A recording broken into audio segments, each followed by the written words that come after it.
नमस्कार दोस्तों, मैं हूं प्रिया भटनागर और आप देख रहे हैं बोल्डस्की। सर्दियों के मौसम में कई तरह की पत्तेदार सब्जियां मिलने लगती हैं, जिनमें से एक है बथुआ।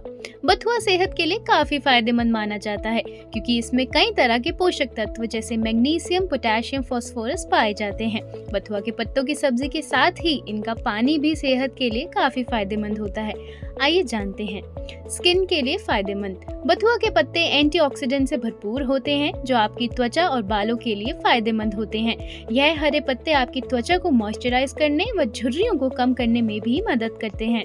पोषक तत्वों से भरपूर। बथुआ के पत्तों में विटामिन ए, सी, के और अन्य हेल्दी मिनरल्स जैसे कैल्शियम और आयरन होते हैं। ये पोषक तत्व आपके शरीर को स्वस्थ रखने में मदद करते हैं। पाचन शक्ति बढ़ाए। फाइबर से भरपूर बथुए के पत्ते आपकी पाचन शक्ति बढ़ाने में भी मदद करते हैं। यह कब्ज, गैस और पेट दर्द जैसी समस्याओं को कम करने में इफेक्टिव होते हैं। इन हरे पत्तों का पानी बनाने के लिए आप इन्हें अच्छी तरह से साफ करें, एक पैन में डालें और 5 से 7 मिनट उबाल लें। फिर इस पानी को ठंडा होने दें और छान के पी लें। दोस्तों, उम्मीद करती हूँ कि आपको यह वीडियो पसंद आया होगा। चैनल को सब्सक्राइब और वीडियो को लाइक और शेयर करना ना भूलें।